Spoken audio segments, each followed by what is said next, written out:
오전 시간에 이제 우리가 팔복의 말씀을 이제 함께 살펴보고 있는데요. 마태복음 5장부터 7장까지가 산상수훈의 말씀이에요. 산상수훈. 이 산상수훈의 말씀에서 가장 기초가 되는 이 그 펀더멘탈, 이 그 기초가 되는 이 내용이 바로 이제 팔복의 말씀이 되겠습니다. 그래서 우리가 이제 한 가지씩 우리가 좀 살펴보고 있는데요. 영이 가난한 자에 대해서 말씀을 드렸고요. 애통하는 자에 대해서 말씀을 드렸습니다. 그리고 온유한 자에 대해서 이제 말씀을 드렸고요.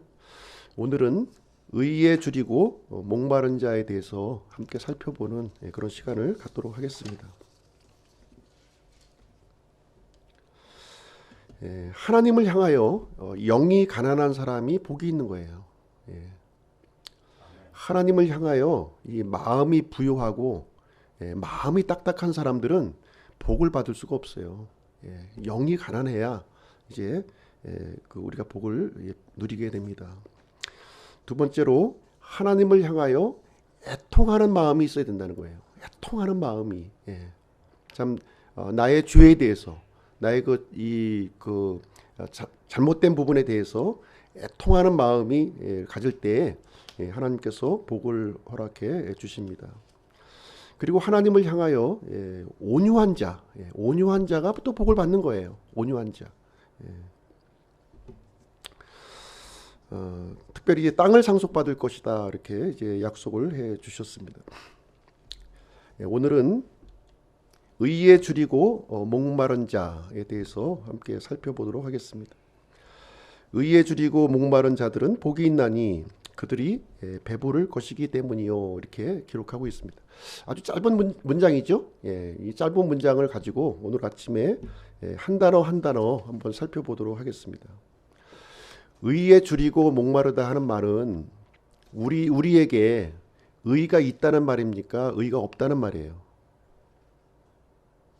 의가 있다는 말입니까? 의가 없다는 말이죠. 의가 없으니까 의에 줄이고 의에 대한 목마름이 있는 거잖아요. 의가 없으니까. 우리는 어떤 존재냐면 이 그 구절을 통해서 알려주시는 것은 무엇이냐면 우리는 불의하다는 거예요. 불의하기 때문에 의를 이렇게 줄이고 목마른 사람처럼 이렇게 간절히 갈망하라. 이제 이 얘기를 해주고 있는 거예요. 그랬을 때 하나님께서 그 사람에게 그 복을 주실 것이다. 배부름의 복을 주실 것이다 하는 이런 말씀이 되겠습니다. 그래서 오늘 이제 그 진행되는 내용은 의란 무엇인가, 그리고 줄이고 목마름의 의미, 그리고 배부름의 복이란 무엇인가 하는 이런 내용들을 좀 하나하나 좀 살펴보는 시간을 갖도록 하겠습니다. 병행 구절을 보시게 되면 이제 누가복음에도 이제 비슷한 내용이 이제 기록되어 있는데요. 누가복음 6장 21절에 보시게 되면 지금 굶주리는 너희는 복이 있나니 너희가 배부를 것이기 때문이요. 지금 슬피 우는 너희는 복이 있나니 너희가 웃을 것이기 때문이라 이렇게 얘기하고 있습니다.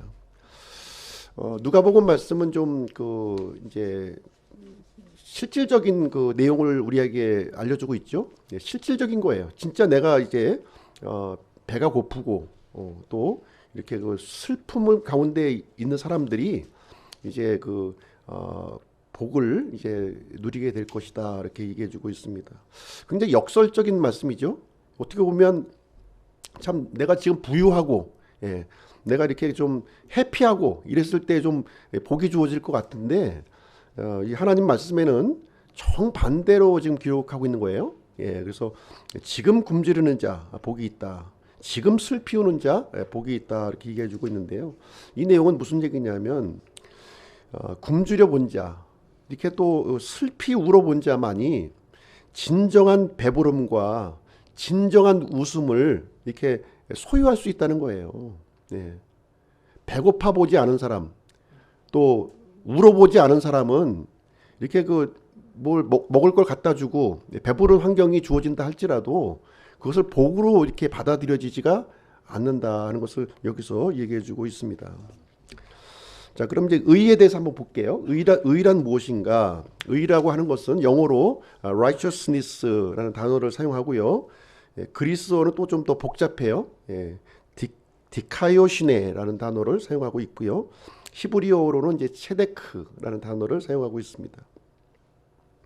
우측편에 보시면 이제 정의의 여신, 예, 유스티티아가 나오고 있는데요.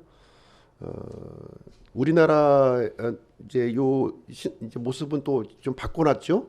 예, 지금 이제 눈을 가리고 이렇게 저울을 들고 한쪽 손에는 이제 칼을 들고 있는 모습을 갖고 있는데, 우리나라 이제 대법원 앞에 가 보시면 이제 눈을 가리지 않고 눈을 이제 뜨고 있는 거예요. 눈 뜨고 칼 대신에 이제 경전을 들고 있는 모습으로 좀 바뀌어져 있습니다.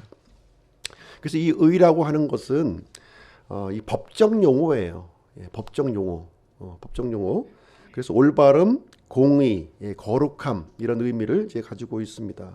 그래서 일반적으로 의롭다, 사람이 의롭다 이렇게 얘기하면은 도덕 윤리적 표준에 일치하는 그런 모습을 가지고 우리가 의롭다라고 하는 표현을 이제 사용하고 있는데요. 우리는 이제 일반적인 의미를 보려고 하는 것이 아니라 성경적 의미를 이제 우리가 이제 살펴보려고 하는 것이죠. 이 의라고 하는 것은 변함없는 하나님의 공의로움에 있다는 거예요. 우리 사람들이 생각하는 의는 좀 상대적이죠. 좀 저 사람보다는 내가 좀 상대적으로 의로움을 표현할 때 사용하지만, 이 성경의 의는 절대적인 의를 우리에게 가르쳐주고 있는 것이죠. 그래서 이 의라고 하는 것은 하나님의 성품에 있어서 극치를 보여주고 있는 거예요. 아주 그 높은 수준의 그 성품을 얘기해주고 있습니다. 그래서 하나님의 말씀과 일치하는 것, 그것이 의예요. 하나님의 말씀에 조금이라도 미달되면 불의한 거죠. 그건 불의한 거예요. 하나님의 말씀에 정확하게 일치됐을 때 그것을 의라고 얘기를 합니다. 그런 의미에서 하나님 자신이 의인 거예요. 하나님 자신이 의이세요. 그렇죠? 네. 그래서 하나님께서는, 이 공의로우신 하나님께서는 반드시 이 불의한 사람을 심판하신다는 겁니다. 그 사실을 우리가 좀 유념하게 알고 있어야 될 줄로 생각을 합니다.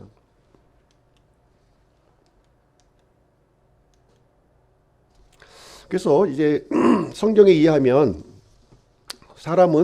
모든 사람은, 예외가 없죠. 모든 사람은 불의하다는 거예요.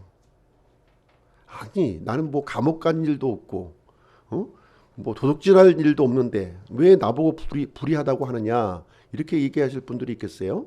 그렇지만 성경에 의하면 모든 사람이 불의하다, 이렇게 얘기를 하고 있는 거예요. 그래서 로마서 3장 23절에 보시면 모든 사람이 죄를 지어 하나님의 영광에 이르지 못하더니, 그래서 이 죄의 개념을 우리가 알아야 되는 거죠. 이 죄의 개념이라고 하는 건 뭐냐면 하나님의 영광에 이르지 못한 상태, 그 상태를 불의하다, 이렇게 얘기를 해주고 있는 거예요. 이 거룩하신 하나님과 떨어져 있는 상태, 이 상태가 불의한 거예요. 내가 뭐 윤리적으로 뭐 잘못했고 거짓말했고 이것이 불의한 게 아니라 이 거룩하신 하나님과 분리되어 있는 상태, 이 하나님과 분리되어 있는 것이 바로 죄인데요. 이 죄를 극복하기 위해서는 어떤 선행이나 어떤 종교 의식이나 어떤 그 윤리 도덕을 통해서 넘을 수가 없다는 거예요. 넘을 수가 없어. 넘을 수가 없어요. 너무나 이게 이 격차가 크기 때문에 사람의 어떤 어떤 이런 노력은 무의미하다는 거죠. 이 불의함을 이렇게 극복하기 위해서는 이제 너무 무의미하다는 것을 얘기해주고 있습니다.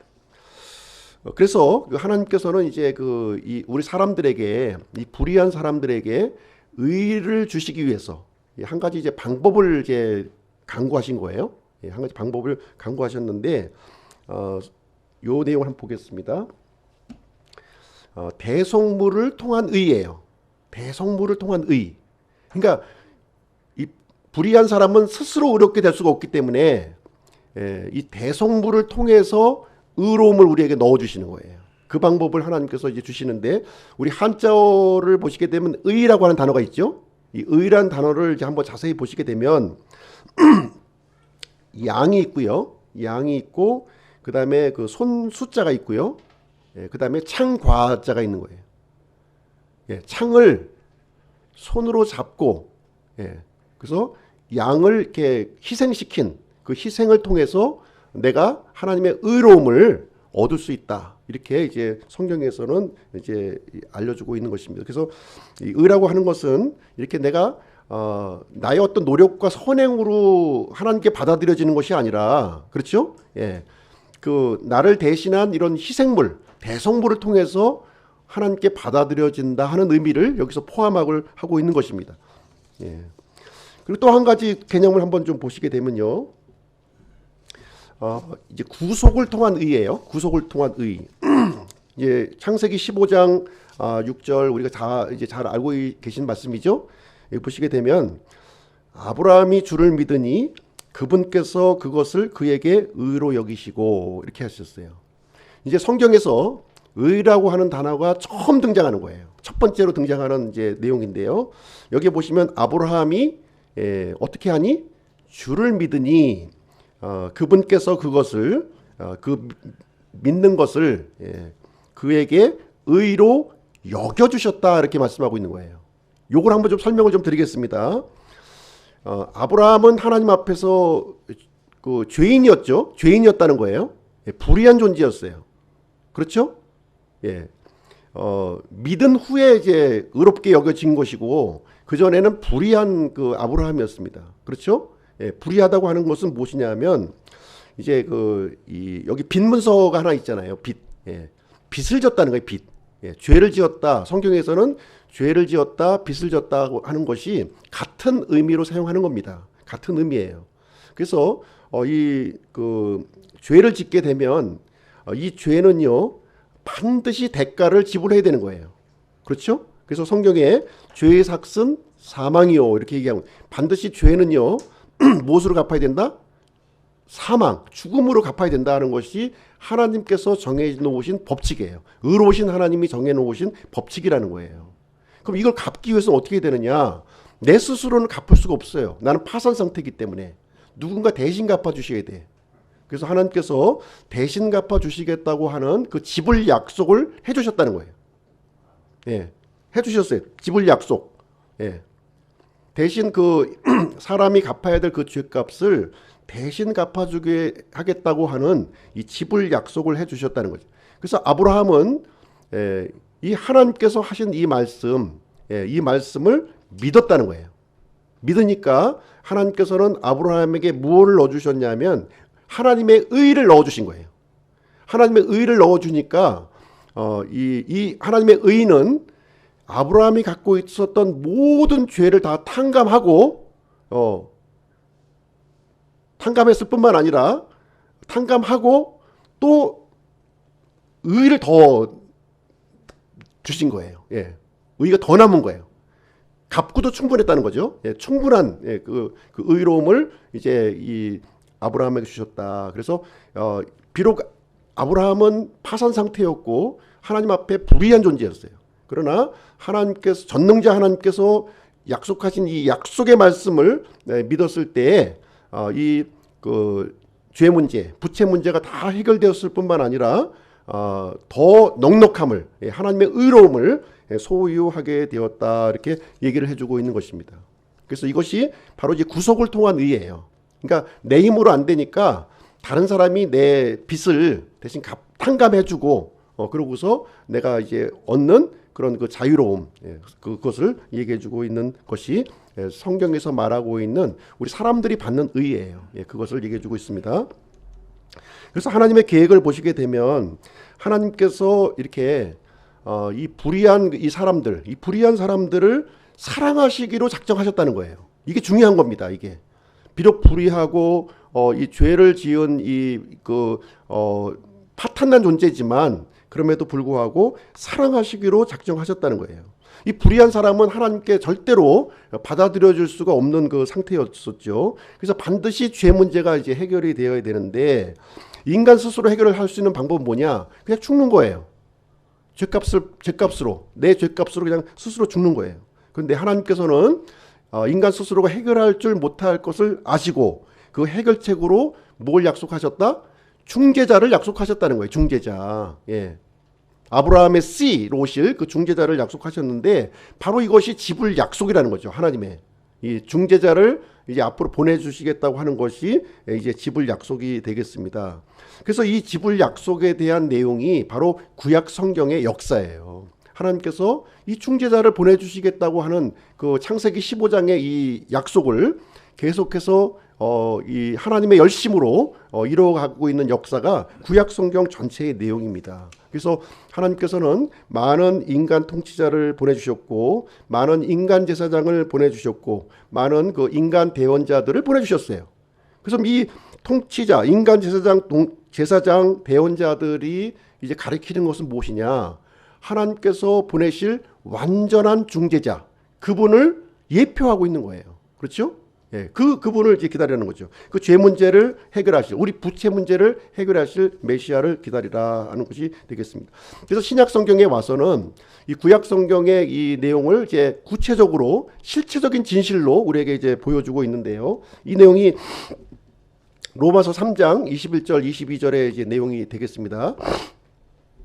그러나 이제는 율법 밖에 있는 하나님의 의, 곧 율법과 대언자들이 증언한 의가 드러났는데 그것은 곧 예수 그리스도의 믿음에 의해 모든 자들에게 미치고 믿는 모든 자들 위에 임하는 하나님의 의니 이는 그 의에 차별이 없기 때문이라. 자, 율법 밖에 있는 하나님의 의라고 그랬어요. 율법 안에 있는 하나님의 의가 아니라 율법 밖에 있는 하나님의 의예요. 이것을 누가 증거했다고요? 예. 율법과 대언자들이 증언했다는 거죠. 구약 성경을 통해서. 예. 그래서 그 증언한 그분이 마침내 오셨는데 그분이 누구냐? 예수 그리스도시라는 거예요. 예수 그리스도가 이제 그 오셨다. 그래서 그 하나님께서 보내주신 중재자, 그 예수 그리스도를 우리가 이제 받아들일 때 이제 하나님의 의를 우리 얻게 되는 거죠. 소유하게 된다는 것을 우리에게 얘기해 주고 있습니다. 그래서 구약 성경에 약속했었던 그 메시아가 오셔서 이제 십자가에서 이 대속의 사역을 하셨고 대속물이 되셨고 또 우리의 죄값을 대신 갚아주시는 일을 하셨단 말이에요. 십자가에서. 그리고 승천하셨죠. 그 사실을 이제 그분이 바로 나의 구원자라고 하는 사실을 개인적으로 받아들일 때 하나님의 의를 이제 우리 안에 넣어 주신다는 거예요. 비록 우리는 죄인이에요. 우리는 이 부채로 파산받은 사람이에요. 그럼에도 불구하고 하나님께서는 그 믿음을 보시고 우리를 의로 여겨 주신다는 거예요. 비록 죄인이지만 의인으로 여겨 주신다. 예. 그 그리스도의 그 공로, 중재자의 공로를 보시고서 그렇게 하나님께서 결정을 하시는 내용이 되겠습니다. 그래서 하나님의 의와 그리스도의 의는 같은 거예요. 같은 겁니다.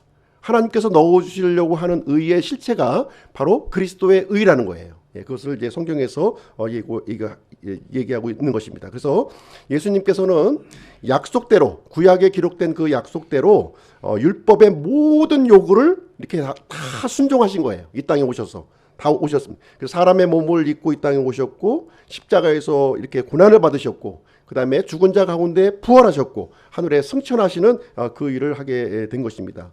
그래서 이 예수 그리스도의 공로를 통해서 어떻게 보면 이 예수님의 공로는 객관적인 사실이죠. 역사적인 사실입니다. 이 객관적인 사실, 역사적인 사실을 주관적인 사실로 받아들일 때 나의 개인적으로 주관적인 사실로 받아들일 때 나에게 효력이 미치는 거예요. 하나님의 의가 효력에 미칩니다. 주관적으로 받아들이지 않으면 아무 소용없는 거예요. 예, 주관적으로 내가 받아들이는 것이 중요한 것이 됩니다. 그랬을 때 우리를 의인으로 여겨주시고 뿐만 아니라 하나님께서 받아주시며 또 하나님께서 우리와 영원히 함께 하시게 되는 그런 근거를 이렇게 된다 하는 것을 말해주고 있습니다. 그림으로 이제 간략하게 설명을 드리면요. 우리는 불의한 존재였죠. 그렇죠? 다시 말하자면 하나님과 분리된 존재였다는 거예요. 분리된 존재였어요. 그러나 예수 그리스도께서 나에게 이루신 그 사역을 내가 믿음으로 말미암아 이제 나의 대속물이 되었고요. 내가 죽어야 될 그 죽음을 대신 죽으셨고 내가 가지고 있던 모든 부채를 정리를 해주신 거예요. 예, 그래서 우리에게 이제 의를 넣어 주시게 되었고 이 의는 하나님과의 연합을 얘기해 주고 있는 것입니다. 연합. 이제 죄와 분리되어서 하나님과 연합이 되어. 이제 의의 의미가 이런 의미를 가지고 있는 거예요.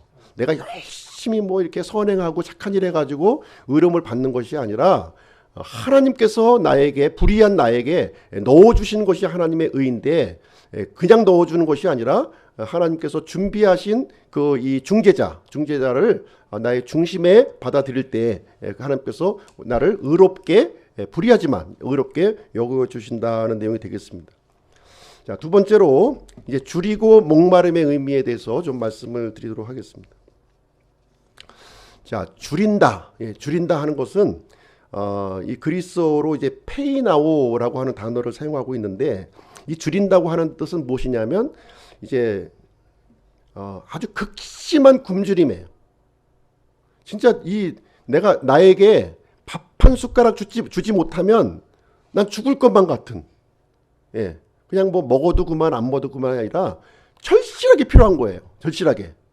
밥이 밥 한 숟갈이 절실하게 필요한 거예요. 이 굶주림 이것이 이제 페이나오라고 하는 단어가 되겠습니다.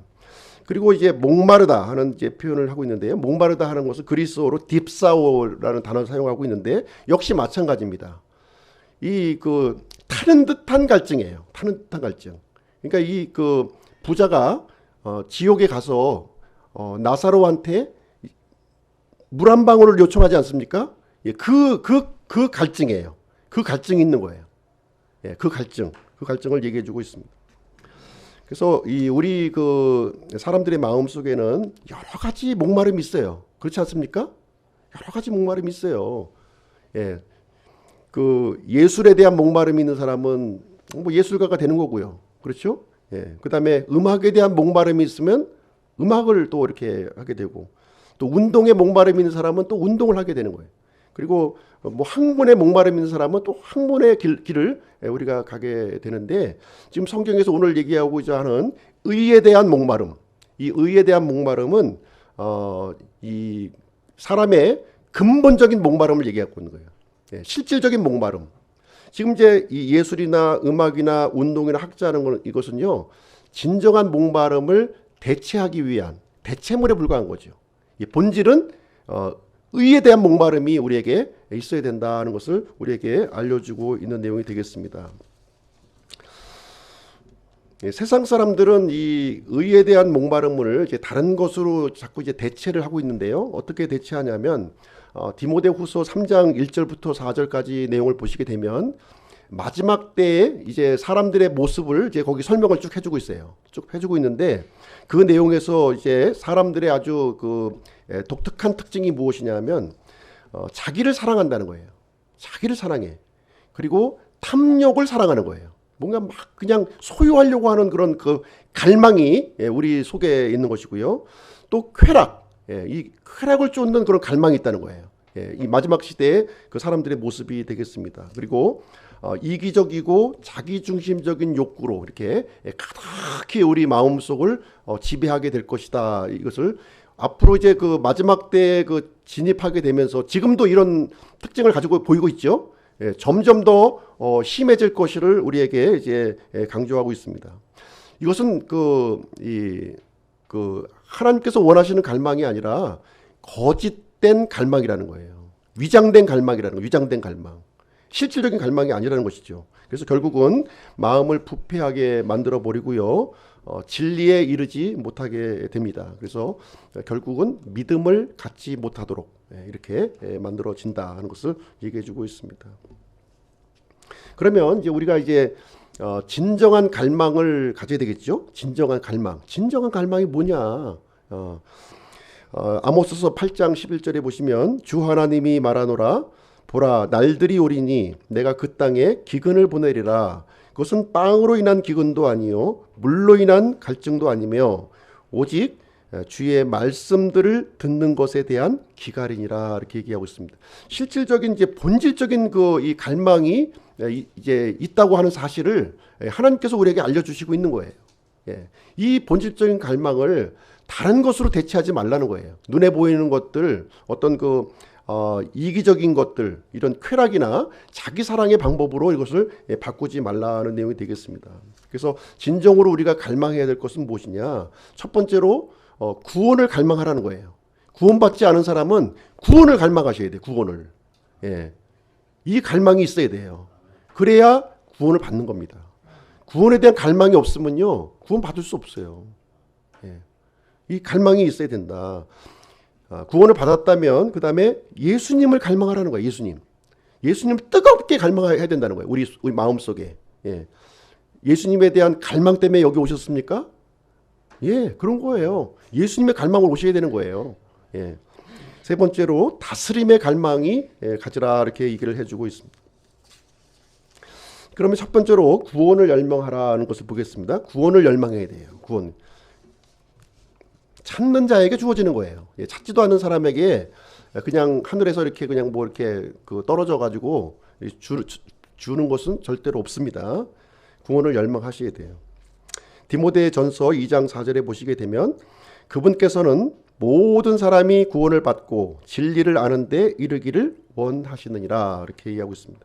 하나님께서는 모든 사람들이 구원받고 또 진리에 이르기를 원하신다는 거예요. 그 간절한 마음이 있어요.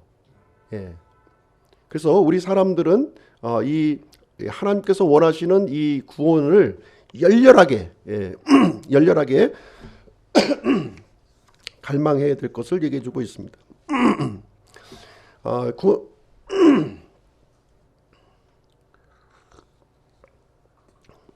자, 이 구원을 이제 갈망하기 위해서는 이제 지난번에 우리 이제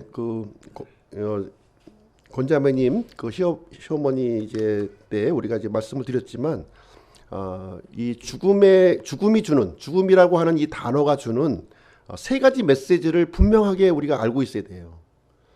마치 우리는 이제 영원히 살 것처럼 우리가 살아가지 않습니까? 나는 뭐 내일 죽는다 이렇게 생각하고 하시는 분이 있어요? 그렇지 않죠. 우리는 내일 죽을 거라고 생각하지 않아요. 현재의 삶이 계속 지속될 것으로 이제 생각하고 있지만 이 죽음이라고 하는 것은 엄연한 현실이라는 거예요. 엄연한 현실입니다. 그래서 이 죽음이 주는 세 가지 메시지, 첫 번째는 무엇이냐? 아무것도 가져가지 못한다는 거예요. 빈손으로 가는 거예요. 아무리 내가 많은 것을 이루었다 할지라도 우리는 빈손으로 갈 수밖에 없는 것이 이제 바로 죽음이 주는 첫 번째 메시지입니다. 두 번째 메시지는 뭐냐면 모든 사람은 죽는다는 거예요. 마치 안 죽을 것처럼 살고 있지만 역시 내 차례가 반드시 이렇게 온다고 하는 사실입니다. 그래서 죽음이 주는 세 번째 메시지는 뭐냐? 바로 이 죽음에서 벗어나려고 하는 이 목마름과 이 갈증이 우리 속에 있어야 된다는 거예요. 그래서 이 구원자 하나님을 만나야 된다는 거죠. 우리가 살아있는 동안에 죽기 전에 만나셔야 돼요. 죽은 다음에 기회가 없어요. 더 이상. 죽기 전에 우리가 구원자 하나님을 만나야 될 줄로 생각을 합니다. 그래서 죽음의 문제를 모두 이제 해결 받으시기를 바랍니다. 자, 그러면 어떻게 우리가 구원을 받을 수 있을까요? 어떻게 구원을 받을 수? 교회 나가면 구원 받나요? 유명한 목사님 설교 들으면 구원 받나요? 그런 것으로 구원 받는 게 아니죠. 구원은 이 개별적인 거예요. 개별적인 거. 내가 개별적으로 우리가 받아들여야 되는 것이 구원입니다. 그래서 하나님께서 인정하시는 그 의가 있어야 돼요. 난 구원받고 싶어. 나 구원 받아야지. 이래서 받는 것이 아니라 하나님께서 요구하시는 그 의의 그 기준에 도달해야 되는 거예요. 그것이 바로 구원을 우리에게 알려주고 있는 것입니다. 이것이 바로 예수 그리스도의 의라는 것이죠.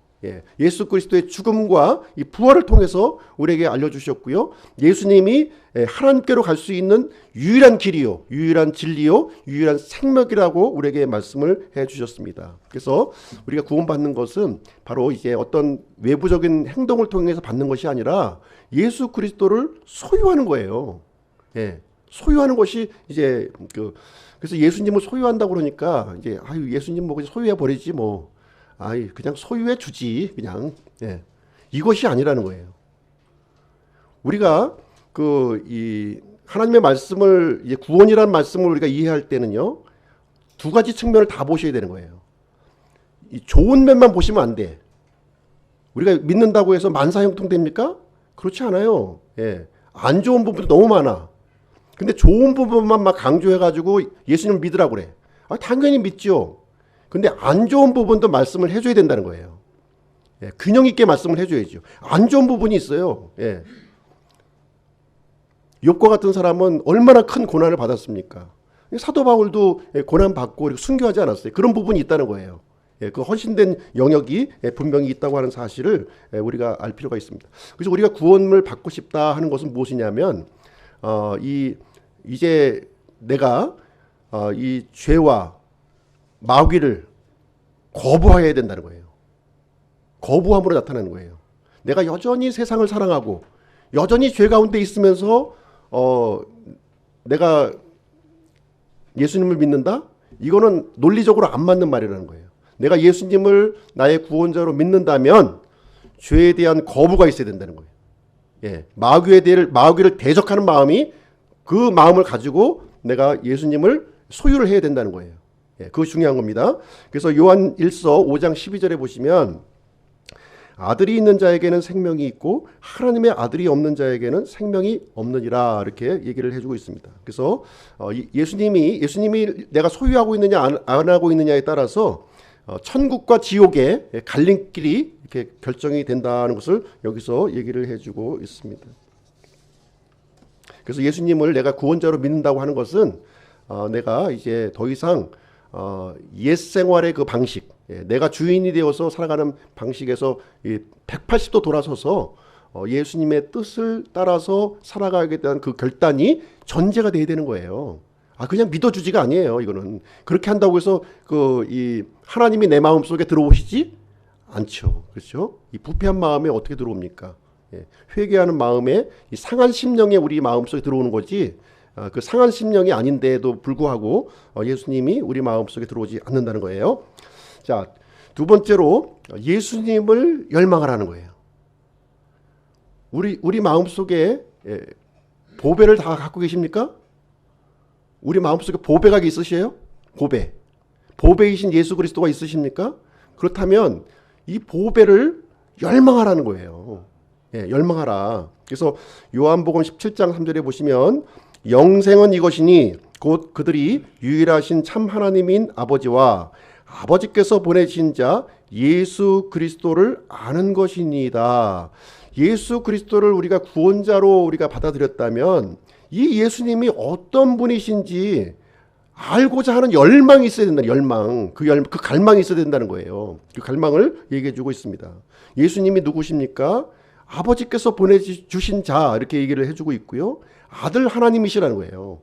단순히 그 사람 중에서 이렇게 뛰어나신 분이 아니라 바로 이 창조주 하나님, 창조주 하나님이시다 이렇게 얘기해 주고 있어요.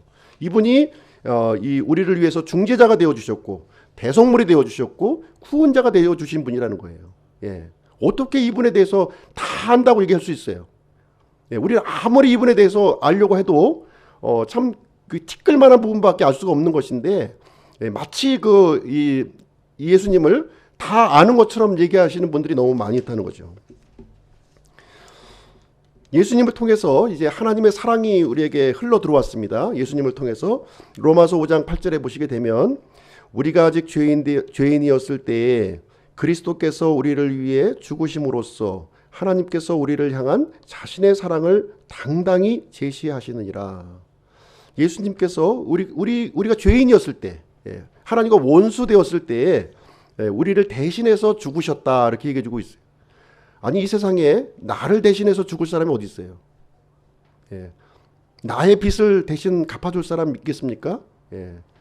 바로 하나님께서 보내주신 예수 그리스도만이 내가 진 모든 부채를 해결해 줄 뿐만 아니라 내가 지금 나의 모든 죄를 해결해 주실 수 있는 그런 분이시다. 그래서 예수님을 통해서 하나님의 사랑을 이렇게 당당하게 우리에게 나타내 보이셨다 이렇게 얘기를 해주고 있는 것입니다.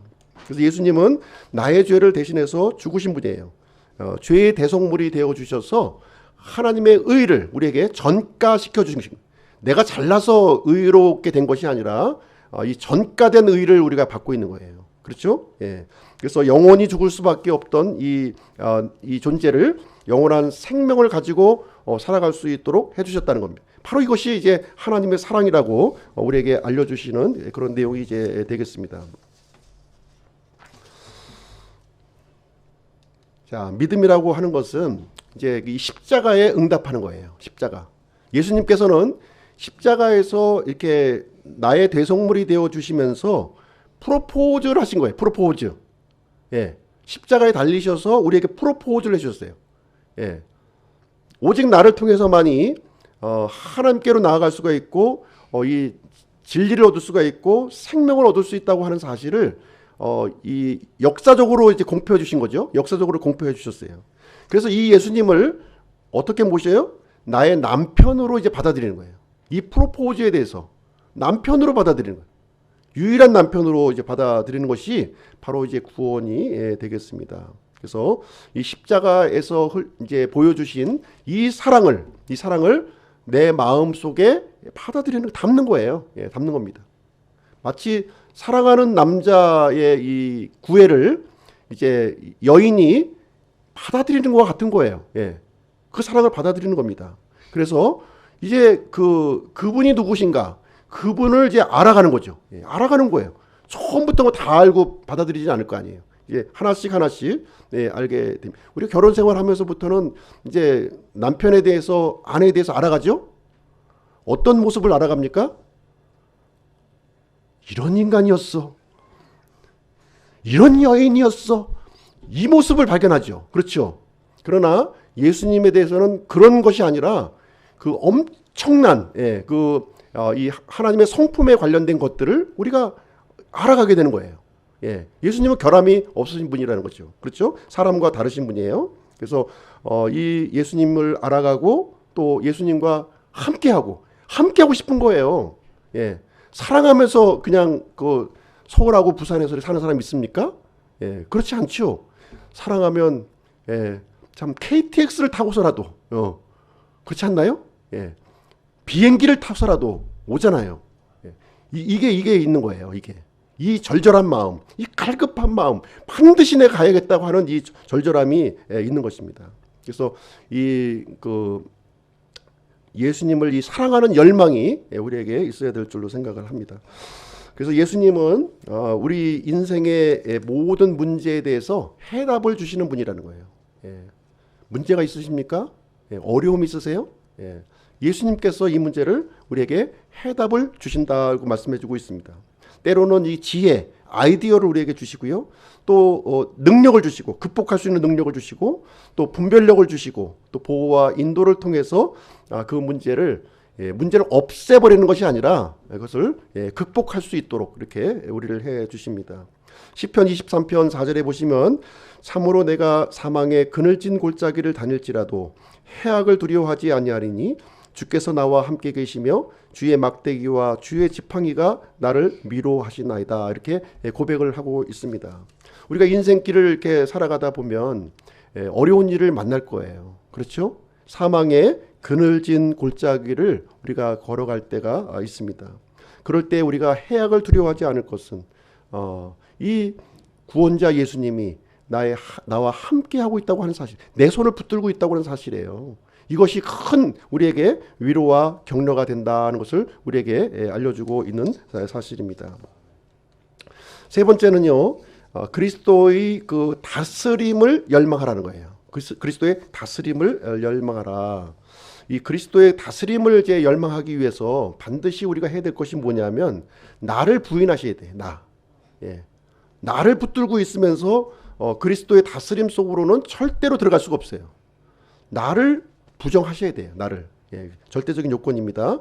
마태복음 6장 33절 오히려 너희는 첫째로 하나님의 왕국과 그분의 의를 구하라. 그러면 그분께서 이 모든 것을 너희에게 더하시리라.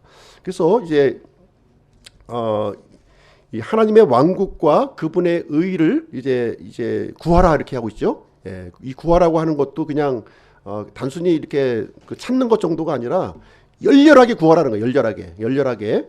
이 얘기는 이 하나님의 왕국과 그분의 의 속에 내가 그 통치 속으로 들어가라는 거예요. 통치 속으로. 이 다스림 속으로 들어가라고 하는 거예요. 이 왕국이라는 의미가 이제 왕이 다스리는 이제 지역을 왕국이라고 하는 것이죠. 예, 이 왕국이라고 하는 것은 통치의 개념을 갖고 있는 거예요. 그래서 하나님의 이 통치, 그리스도의 통치 속으로 내가 적극적으로 들어가라는 거예요. 적극적으로. 예, 그 얘기를 하고 있습니다. 그래서 이 첫째로라고 하는 말이 다른 것 하기 전에 이제 뭐 먼저 하는 순서의 첫 번째가 아니에요.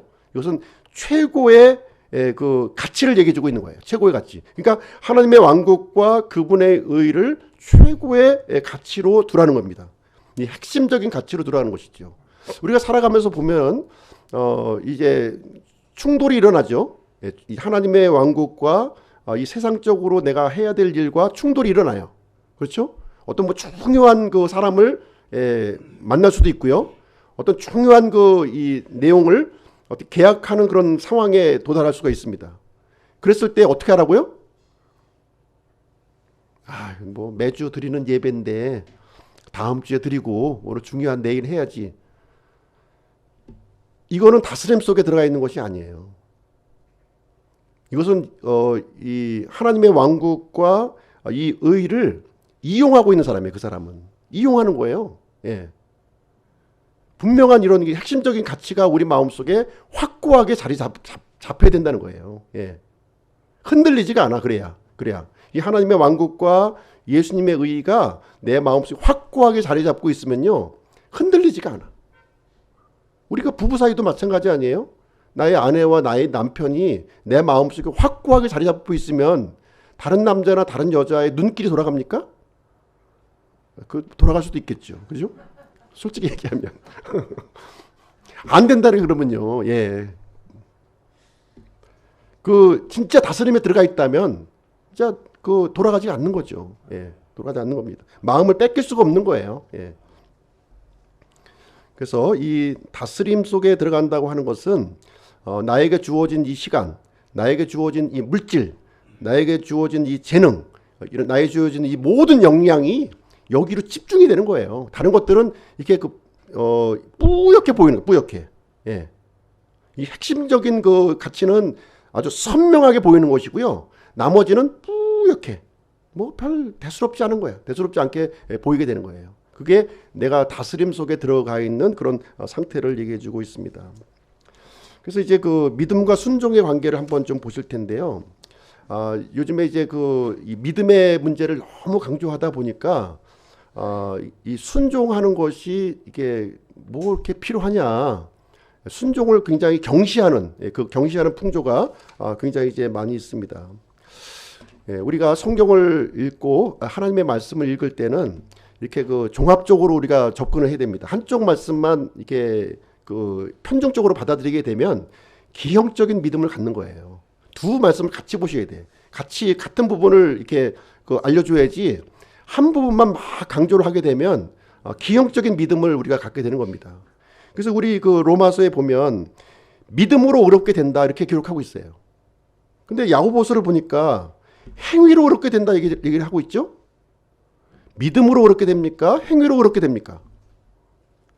근데 성경은 두 개를 다 얘기해 주고 있는 거예요. 두 개를 다 얘기해 주고 있는 겁니다. 그러면 행위 플러스 믿음입니까? 예, 그건 아니죠. 그렇죠? 예. 믿음과 행위에 대한 분명한 구별도 있어야 되겠지만 이 믿음과 행위에 대한 종합적인 우리가 믿음을 갖고 있어야 되는 거예요. 자, 보겠습니다. 여기 앞에 이제 히말라야 산이에요. 예. 우리가 올라갈 수 있나요? 예. 물론 올라가신 분도 있긴 있지만 올라갈 수가 없는 거죠. 우리 능력으로는, 사람의 능력으로는 올라갈 수가 없는 거예요. 그 능력이 없어요. 능력이. 그러니까 이 히말라야 산을 우리가 넘기 위해서는 믿음이 필요한 거예요. 믿음이. 절대적으로 믿음이 필요한 거예요. 우리의 어떤 힘이 없기 때문에 우리의 노력과 이런 것들은 무용지물인 거예요. 그러니까 믿음으로 올라가는 겁니다. 그렇죠? 예. 강력하신 분이 나를 끌고 올라가실 때 그걸 넘어갈 수가 있는 거예요. 예. 그리고 그러나 이 히말라야 산을 넘어간 뒤에는 어떻게 됩니까? 예. 행위가 뒤따라야 된다는 거예요. 행위가. 왜 행위가 뒤따를 수가 있습니까? 예. 이제는 파워가 생긴 거예요, 우리에게. 예. 이 행위를 할 수, 우리가 그 히말라야 산을 넘기 전에, 그러니까 구원받기 전에는 우리가 선을 행할 수 있는 그 능력이 우리에게 없었어요. 그렇죠? 성령님이 안 계셨기 때문에. 그러나 구원받은 이후에는 성령님이 우리 마음속에 들어오셨기 때문에 선을 행할 수 있는 능력이 이제 생겨났다는 거예요. 예. 하나님의 그 성령님의 그 이 도우심, 예. 성령님의 다스림 속에 들어가면서 내가 선한 행위를 할 수 있는 존재가 되었다 하는 것을, 이 부분이 굉장히 중요한 거예요. 내가 이 구원받기 위해서는 믿음이 필요하지만 구원받은 이후에는 성령님의 다스림 속에 들어가서 이 하나님의 도구로 쓰임 받는 것, 그 전체적인 부분을 우리가 다 볼 수 있어야 된다는 내용이 되겠습니다. 그래서 로마서와 그 야고보서는요, 믿음이냐 행위냐 이것을 논하는 것이 아니라 강조점이 틀리다는 거예요. 강조점이 틀리다. 로마서는 구원받는 믿음을 강조하고 있는 거예요. 왜? 우리의 행위로는 구원받을 수가 없으니까. 예, 오직 예수 그리스도의 공로를 통해서만 우리가 구원을 받는 거예요. 그러니까 그 믿음을, 구원받는 믿음을 강조하는 겁니다. 그러나 야고보서는 뭐예요? 우리가 이미 구원 받았으니까 이제 성령님의 다스림 속으로 들어가서 하나님의 도구로 우리가 쓰임 받아야 되는 부분을 얘기해 주고 있는 거예요. 그 부분을 강조하고 있는 겁니다. 그것이 안 이루어지고 있다면 이 구원받는 믿음을 다시 한번 점검해 보라는 거예요. 야고보서의 가르침이 그 가르침이라고 하는 것입니다. 그래서 구원이라고 하는 것은 이게 선한 행위와 아주 이 선결적인 요인은 아니지만 굉장히 불가분의 관계에 있음을 우리가 알 필요가 있는 것입니다. 그래서 우리가 구원받기 전에는 불의한 사람이었어요. 하나님의 일에 참여할 수 없는 그런 존재였다는 것이죠. 그러나 예수 그리스도의 공로로 이 믿음을 보시고 우리를 의롭게 여겨 주셨고요. 새로운 신분으로 이제 마련해 주신 거예요. 그래서 구원받기 전에는 순종할 수 없는 자였지만 이제 성령님을 통해서 순종할 수 있는 자가 되었다, 이렇게 얘기를 해주고 있습니다. 자, 어린아이가 있는데요. 어린아이가 이 세상에 태어나기 위해서 어린아이가 해야 될 일이 있나요? 어린아이가 내가 이제 이 세상에 태어나서 이 아무개 엄마하고 아무개 아빠하고 이렇게 해서 내가 태어나야 되겠다, 열심히 노력을 해서 한번 해봐야, 이렇게 해서 태어나나요? 어린아이는 해야 될 게 아무것도 없어요. 온전히 부모의 힘에 의해서, 부모의 능력으로 이렇게 출생을 하는 거예요. 그래서 어린아이는 아무것도 할 게 없어. 그냥 먹여주는 먹여주는 젖 먹고 또 이 모든 것을 부모의 보호 속에서 이렇게 성장을 하는 겁니다. 그러나 계속해서 그렇게 살아야 되나요? 그렇지 않죠. 이제 어느 정도 장성하게 되면 요구하는 게 있어요. 부모가 이제 요구하는 게 있는 거예요. 그 요구를 따라야 될 의무를 갖고 있는 거죠. 그렇죠? 그렇지 않습니까? 예. 그냥 나 태어났으니까 내 뜻대로 그냥 내 마음대로 이제 살아야지. 이렇게 이런 태도는 잘못된 태도라는 거예요. 예수님의 이런 공로와 이 사랑을 내가 발견했다면 이제 그분을 위해서 내가 그분의 다스림에 더 억지로 이게 시켜서 내가 듣는 것이 아니라 이제 자발적으로 이제 들어가는 거예요. 그 다스림에 들어가서 이렇게 기쁘게 하는 그런 일이, 그런 갈망이 우리에게 있어야 된다는 것을 얘기해주고 있습니다. 그래서 에베소서 2장 8절부터 10절에 보시면 이것을 이제 명확하게 우리에게 알려주고 있는데요. 우리가 잘 알고 있는 말씀이지만 이 10절 말씀이 중요한 거예요. 이 말씀을 읽을 때는 8절 9절도 중요하지만 10절도 중요한 겁니다. 예, 그래서 이게 균형 있게 봐야지 8절 9절만 읽으시면 안 돼. 10절까지 읽으셔야 되는 거예요. 너희가 믿음을 통해 은혜로 구원을 받았나니 그것은 너희 자신에게서 난 것이 아니요 하나님의 선물이니라. 행위에서 난 것이 아니니 이것은 아무도 자랑하지 못하게 하려 함이라. 우리는 그분의 작품이요 그리스도 예수님 안에서 선한 행위를 하도록 창조된 자들이니라. 하나님께서 그 선한 행위를 미리 정하신 것은 우리가 그 행위 가운데에서 걷게 하려 하심이라. 이렇게 얘기하고 있습니다. 우리가 구원받은 것은 전적으로 믿음으로 구원받았어요. 그렇죠? 은혜로 구원받은 거예요. 그러나 우리가 구원받은 목적은 뭐냐? 예, 하나님의 작품이라는 거예요. 우리가 하나님의 작품이고 선한 행위를 위해서 그 목적으로 우리를 창조하셨다, 이렇게 얘기해 주고 있는 거예요. 그래서 우리는 어떻게 해야 된다?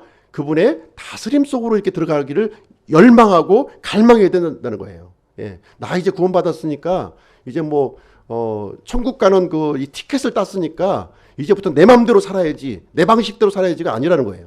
이제 철저히 그분의 방식으로, 그분의 방식으로 순종하며 살아야 할 것을 우리에게 가르쳐 주고 있는 내용이 되겠습니다. 자, 이 믿음이 똑같은 믿음이 아니에요. 교회에 나와서 이렇게 출석하고 있지만 똑같은 믿음이 아니다. 믿음에는 세 가지 종류의 믿음이 있는 거예요. 거짓된 그 세 가지 믿음. 거짓된 세 가지 믿음이 뭐냐? 첫 번째는 거짓 믿음이에요. 이것은 거짓 고백에 기초하고 있는 겁니다. 그냥 믿어준 거야. 그냥 하도 믿으라고 그러니까 나는 동의하지 않고 그냥 믿어준 거야. 믿어준 거야. 이 거짓 믿음이라는 거예요. 그 다음에 마귀 믿음이 있어요. 마귀 믿음.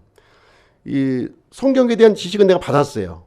이게 뭐 하나님이 누구신고 뭐 복음이 뭔지를 알았는데 그것을 이제 나의 이 주관적으로 받아들이는 것이 아니라 그것을 대적하는 거예요.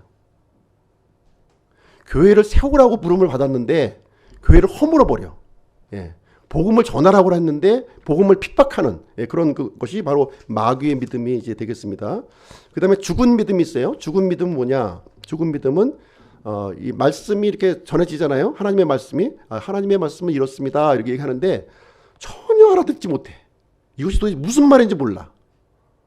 그냥 뭐 좋은 얘기 하시겠지. 뭐 이렇게 뭐 나쁜 얘기 하겠어? 뭐 이렇게 정도로 그냥 이 말씀의 그 의미를 전혀 마음속에 깨달음이 없는, 반응이 없는 거죠.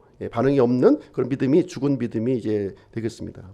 그럼 살아있는 믿음은 어떤 믿음이냐? 하나님의 말씀이 딱 들려지잖아요.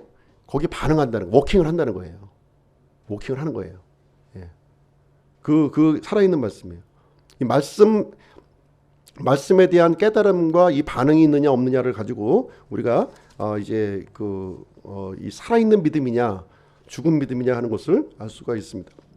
그래서 살아있는 믿음을 가지고 있는 사람은 이 의에 대한 이 갈급함이 있는 거예요.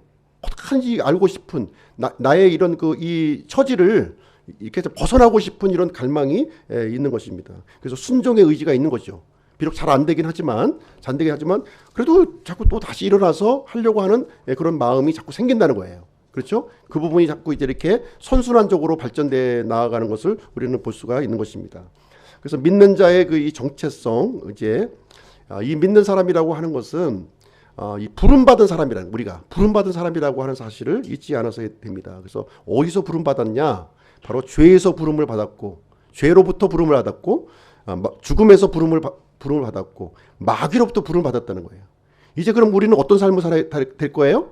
이 부름받은 자의 삶은 죄를 대적하고, 죄를 증오하고, 죽음을 거부하고, 이 마귀를 대적하고 이런 삶으로 이제 180도 바뀌어야 되는 거죠. 이게 우리의 믿는 자의 정체성이라고 하는 거예요. 그래서 예수 그리스도를 우리가 구원자로 믿는다고 하는 것은 이제 삶의 방향과 목적이 이제 완전히 바뀌어졌다는 거이지요. 과거에는 내가 좋아하는 것, 내가 목적하는 것을 이루려고 살아왔지만 이제는 누구의 목적을 위해 살아요?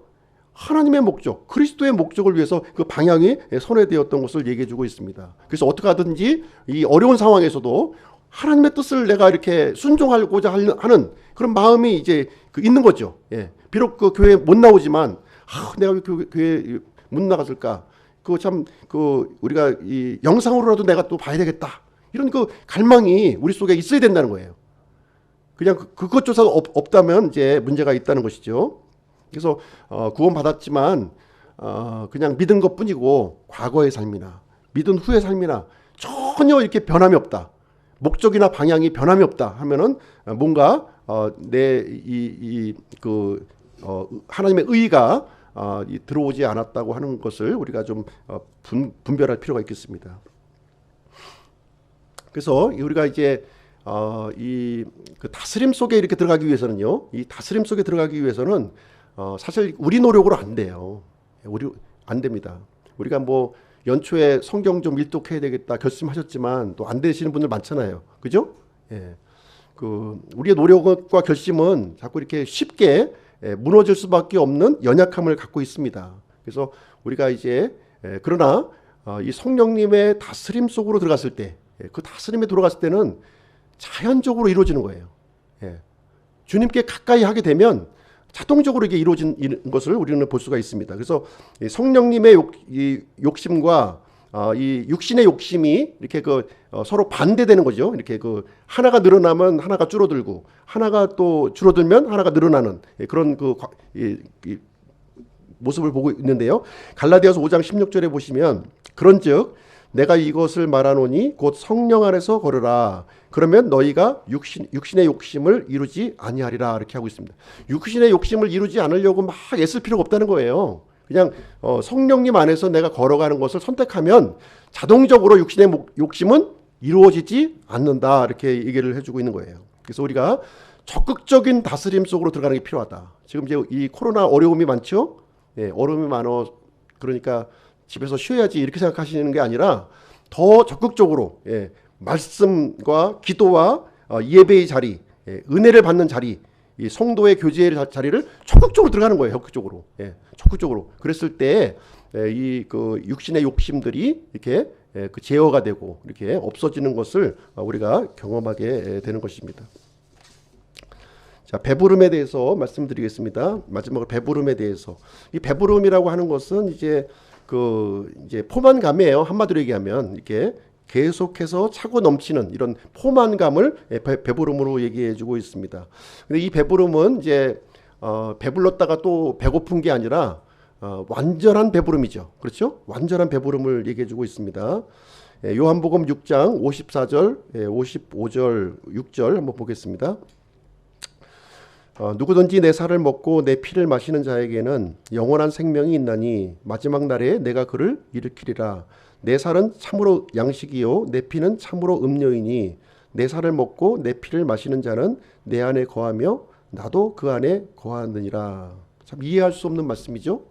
예수님의 살과 예수님의 피를 이렇게 마시라고 했는데요. 이 양식은 고체 음식이죠. 고체 음식이고 음료는 액체 음식입니다. 액체로 된 음식이에요. 그러면 고체 음식은 뭡니까? 예수님의 살이죠. 그렇죠? 그리고 액체 음식은 예수님 피예요. 그럼 어떻게 예수님의 살과 피를 우리가 뜯어가지고 이렇게 야만인처럼 먹을 수 있겠느냐 이렇게 이해할 수 있는데 그 얘기를 하고 있는 것이 아니라 예수님의 살과 예수님의 피라고 하는 것은 예수님의 살은 이 말씀을 의미하고 있는 거예요. 말씀, 하나님의 말씀을 이 영적인 양식으로 우리가 취하는 겁니다. 그 다음에 예수님의 이 피를 이제 마시라고 하는 얘기는 이제 액체 음료잖아요. 그렇죠? 액체 음료는 이것은 이제 성령님을 얘기해주고 있는 거예요. 성령님으로 채우는 거예요. 내 속을. 성령님. 그러니까 두 가지로 채워야 되는 거죠. 말씀을 채우고 성령님을 채우는 거예요.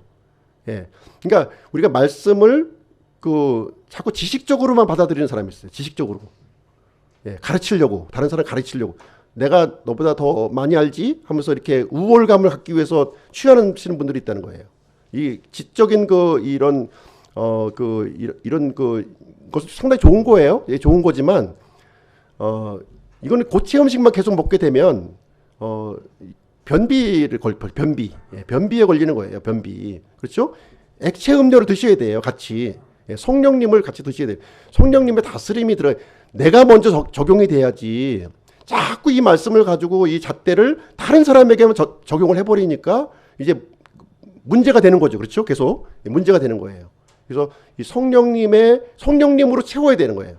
말씀으로 채우고 성령님으로 채운다. 이 두 가지가 중요한 겁니다. 그래서 이 두 가지를 같이 했을 때 진짜 이 하나님의 의가 내 마음 속에서 이렇게 막 그냥 역동적으로 움직이는 거예요. 역동적으로 움직이는 겁니다. 그래서 이렇게 그 역동적으로 움직이는 사람의 그 특징을 보면 긍휼함이 있어요. 그 마음 속에 긍휼함이. 이 성장하지 못하는 사람들을 보면은 마음이 그냥 이 안타까움이 있는 거예요. 안타까움이. 어떻게 하면 좋을까? 그래서 또 기도하게 되고, 기도하고 하는 모습으로 이렇게 하게 됩니다. 그래서 이 배부름의 복이라는 것이 바로 이겁니다. 말씀으로 채워지고 성령님으로 채워지는 것, 그래서 얘기해주고 있습니다. 그래서 하나님께서는 우리에게 완전한 배부름을, 이게 이 의를 이렇게 줄이고 이렇게 갈망하게 되면은 하나님께서는요 우리에게 이 배부름의 완전한 배부름의 복, 이제 다시 배고프는 게 아니라 다시 뭐 이렇게 그 고갈되는 것이 아니라 아주 그 넘치는 것을 주게 됩니다. 계시록 21장 3절 4절 제가 읽어드리겠습니다. 내가 들으니 하늘에서 큰 음성이 나서 이르되 보라 하나님의 성막이 사람들과 함께 있고 그분께서 그들과 함께 거하시리라. 그들은 그분의 백성이 되고 하나님께서는 친히 그들과 함께 계셔서 그들의 하나님이 되시리라. 하나님께서 그들의 눈에서 모든 눈물을 닦아주실 것이며 다시는 사망이 없고 슬픔도 울부짖음도 없으며 아픔도 다시는 없으리니 이는 이전 것들이 지나갔기 때문이라. 그래서 모든 것을 다 이렇게 그 하나님께서 이렇게 어루만져 주심이 우리에게 있다는 것입니다.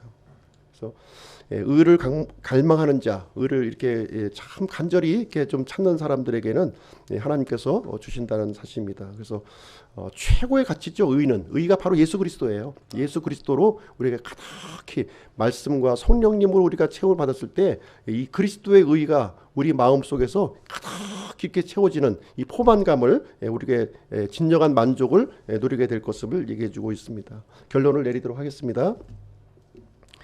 그럼 이런 의에 대한 갈망을 사라지게 하는 것들이 무엇인가? 이 갈망이 참 진정한 갈망임에도 불구하고 참 사라지게 하죠. 우리 예배 끝나고 다시 이제 또 탁 이제 문을 나가는 순간부터 참 이제 또 사라지는 옛 모습으로 그냥 이렇게 돌아가는 것을 보게 되는데 바로 그것이 그래도 세상이 그래도 세상이 이 마음이 있잖아요, 그죠? 그래도 돈이 있어야 되지. 돈이 있어야 아파트도 사고 옷도 사고 집도 사고 할 텐데. 그래도 명예가 또 있어야 되고. 그래도 직업이 또 있어야 되고.